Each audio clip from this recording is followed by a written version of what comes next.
ವೀಕ್ಷಕರಿಗೆಲ್ಲ ನಮಸ್ಕಾರ. ಭಕ್ತಿ ಭಂಡಾರ ಯೂಟ್ಯೂಬ್ ಚಾನಲ್ಗೆ ತಮಗೆಲ್ಲ ಸ್ವಾಗತ. ವೀಕ್ಷಕರೇ, ಇವತ್ತಿನ ವಿಡಿಯೋದಲ್ಲಿ ವೈಕುಂಠ ಏಕಾದಶಿ ಅಥವಾ ಮುಕ್ಕೋಟಿ ಏಕಾದಶಿ ಅಂದರೆ 2025ರ ವೈಕುಂಠ ಏಕಾದಶಿ ಯಾವ ದಿನ ಬಂದಿದೆ, ಯಾವ ದಿನ ಮುಕ್ತಾಯವಾಗುತ್ತೆ, ಯಾವ ಸಮಯದಲ್ಲಿ ಪೂಜೆಯನ್ನು ಮಾಡ್ಕೊಳ್ಬೇಕು ಅಂತ ಸಂಪೂರ್ಣವಾಗಿ ಈ ವಿಡಿಯೋಲಿ ತಿಳ್ಕೊಳ್ಳೋಣ. ಈ ವರ್ಷದ ಏಕಾದಶಿ 2 ದಿನ ಬಂದಿದೆ. ಒಬ್ಬೊಬ್ರು ಒಂದೊಂದು ದಿನ ಅಂತ ಹೇಳ್ತಾ ಇದ್ದಾರೆ. ಹಾಗಾಗಿ ಯಾವ ದಿನ ವೈಕುಂಠ ಏಕಾದಶಿಯನ್ನ ಆಚರಣೆ ಮಾಡಬೇಕು ಅಂತ ನೋಡೋಣ. ವೀಕ್ಷಕರೇ, ವರ್ಷಕ್ಕೆ 24 ಏಕಾದಶಿ ಬರುತ್ತೆ. ಅಂದ್ರೆ ತಿಂಗಳಿಗೆ 2 ಏಕಾದಶಿ ಬರುತ್ತೆ.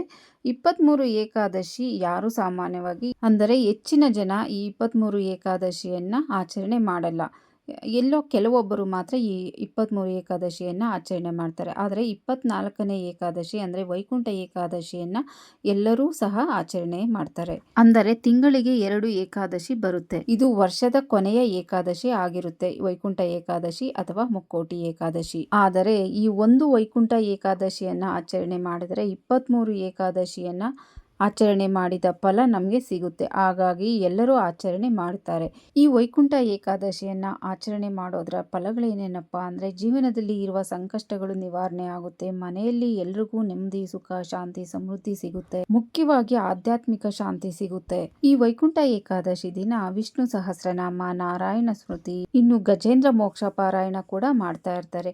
ಹಾಗಾಗಿ ಎಲ್ಲರೂ ವಿಷ್ಣು ಸಹಸ್ರನಾಮನ ಹೇಳ್ಕೊಂಡ್ರೆ ತುಂಬಾನೇ ಒಳ್ಳೆಯದು ಅಂತ ಹೇಳ್ಬೋದು. ಅದನ್ನ ಹೇಳೋಕೆ ಬರಲಿಲ್ಲ ಅಂದರೆ ಸರಿಯಾಗಿ ಉಚ್ಚಾರಣೆ ಮಾಡೋದಕ್ಕೆ ಬರಲ್ಲ ಅನ್ನೋರು ಆಡಿಯೋ ಮುಖಾಂತರನೂ ಸಹ ಕೇಳ್ಬೋದು. ಈ ವೈಕುಂಠ ಏಕಾದಶಿ ತುಂಬಾನೇ ಶ್ರೇಷ್ಠವಾದ ದಿನ ಅಂತ ಹೇಳ್ಬೋದು. ಈ ವೈಕುಂಠ ಏಕಾದಶಿ ಪ್ರತಿಯೊಬ್ಬರೂ ಕೂಡ ಯಾವ ಏಕಾದಶಿಯನ್ನು ಮಾಡದೇ ಇದ್ರೂ ಸಹ ಪರವಾಗಿಲ್ಲ, ಈ ವೈಕುಂಠ ಏಕಾದಶಿಯನ್ನು ತಪ್ಪದೇ ಆಚರಣೆ ಮಾಡಿ. ಈ ವೈಕುಂಠ ಏಕಾದಶಿಯ ಪೂಜೆಯನ್ನ ಮಾಡೋದ್ರಿಂದ ನಮಗೆ 7 ಜನ್ಮಗಳ ಪಾಪ ಕಳೆದು 7 ಜನ್ಮಗಳ ಪುಣ್ಯ ಫಲ ನಮಗೆ ಸಿಗುತ್ತಂತೆ. ಈ ವರ್ಷ ವೈಕುಂಠ ಏಕಾದಶಿ ಅಂದರೆ 2025ರ ಏಕಾದಶಿ 2 ದಿನ ಬಂದಿದೆ. 2 ದಿನ ಕೂಡ ವೈಕುಂಠ ಏಕಾದಶಿಯನ್ನ ಆಚರಣೆ ಮಾಡಬಹುದು. ಆದರೆ ಮುಖ್ಯವಾಗಿ ಯಾವ ದಿನ ಆಚರಣೆ ಮಾಡಿದ್ರೆ ತುಂಬಾನೇ ಒಳ್ಳೆಯದು ಅಂತ ನೋಡೋಣ. ಹಾಗೆ ಉಪವಾಸವಿರೋರು ಕೂಡ ಯಾವ ದಿನ ಉಪವಾಸನ ಇರಬೇಕು ಅನ್ನೋದು ಕೂಡ ತಿಳಿಸ್ಕೊಡ್ತಾ ಇದ್ದೀನಿ. ಬನ್ನಿ ನೋಡೋಣ. ಏಕಾದಶಿಗಳಲ್ಲೇ ಅತ್ಯಂತ ಶ್ರೇಷ್ಠವಾದ ಏಕಾದಶಿ ಅಂದರೆ ಅದು ವೈಕುಂಠ ಏಕಾದಶಿ ಅಥವಾ ಮುಕ್ಕೋಟಿ ಏಕಾದಶಿ.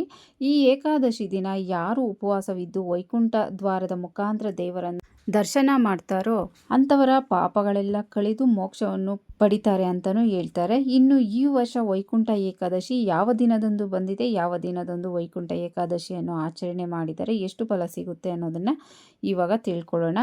ಈ ವರ್ಷ ಅಂದರೆ 2025ರ ವೈಕುಂಠ ಏಕಾದಶಿ ಡಿಸೆಂಬರ್ 30ನೇ ತಾರೀಕು ಬಂದಿದೆ. ಇನ್ನು ಕೆಲವೊಂದು ಕ್ಯಾಲೆಂಡರ್ನಲ್ಲಿ ಡಿಸೆಂಬರ್ 31ನೇ ತಾರೀಕು ಕೂಡ ವೈಕುಂಠ ಏಕಾದಶಿ ಇದೆ ಅಂತ ಹೇಳಿದ್ದಾರೆ.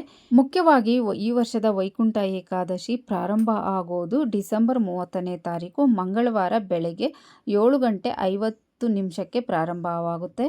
ಹಾಗೆ ಡಿಸೆಂಬರ್ 31ನೇ ತಾರೀಕು ಬುಧವಾರ ಬೆಳಗ್ಗೆ 5 ಗಂಟೆಗೆ ಮುಕ್ತಾಯವಾಗುತ್ತೆ. ಇನ್ನು ಉಪವಾಸ ಮಾಡೋರು 30ನೇ ತಾರೀಕು ಉಪವಾಸವನ್ನ ಮಾಡಬೇಕಾಗುತ್ತೆ. ಏಕೆಂದರೆ 31ನೇ ತಾರೀಕು ಬೆಳಗ್ಗೆ 5 ಗಂಟೆಗೆ ತಿಥಿ ಮುಕ್ತಾಯವಾಗೋದ್ರಿಂದ 31ನೇ ತಾರೀಕು ಉಪವಾಸವಿದ್ದು ಏನು ಪ್ರಯೋಜನವಿಲ್ಲ. ಅದಕ್ಕೆ ಉಪವಾಸ ಮಾಡೋರು 30ನೇ ತಾರೀಕೆ ಉಪವಾಸನ ಮಾಡಬೇಕಾಗುತ್ತೆ.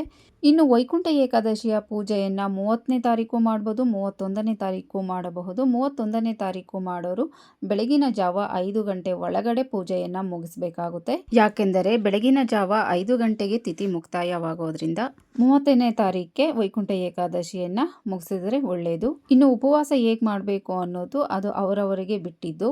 ಇನ್ನು ವೈಕುಂಠ ಏಕಾದಶಿಯ ಪೂಜೆಯನ್ನ ಯಾವ ಸಮಯದಲ್ಲಿ ಮಾಡಬೇಕು ಅಂತ ಅಂದ್ರೆ 30ನೇ ತಾರೀಕು ಮಾಡ್ತೀರಾ ಅಂದ್ರೆ ರಾಹುಕಾಲ ಬಿಟ್ಟು ಯಾವುದೇ ಸಮಯದಲ್ಲಿ ಪೂಜೆಯನ್ನು ಮಾಡಬಹುದು. ಇನ್ನು ಸಂಜೆ ಆದರೂ ಪೂಜೆಯನ್ನು ಮಾಡಬಹುದು ಅಥವಾ ಬೆಳಗಿನ ಜಾವ ಪೂಜೆಯನ್ನಾದರೂ ಮಾಡಬಹುದು. ಇನ್ನು ಡಿಸೆಂಬರ್ 31ನೇ ತಾರೀಕು ಪೂಜೆಯನ್ನು ಮಾಡ್ತೀವಿ ಅನ್ನೋರು ಬ್ರಾಹ್ಮಿ ಮುಹೂರ್ತದಲ್ಲಿ ಅಂದರೆ ಬೆಳಗ್ಗೆ 5 ಗಂಟೆ ಒಳಗಡೆನೆ ಪೂಜೆಯನ್ನು ಮುಗಿಸಬೇಕಾಗುತ್ತದೆ.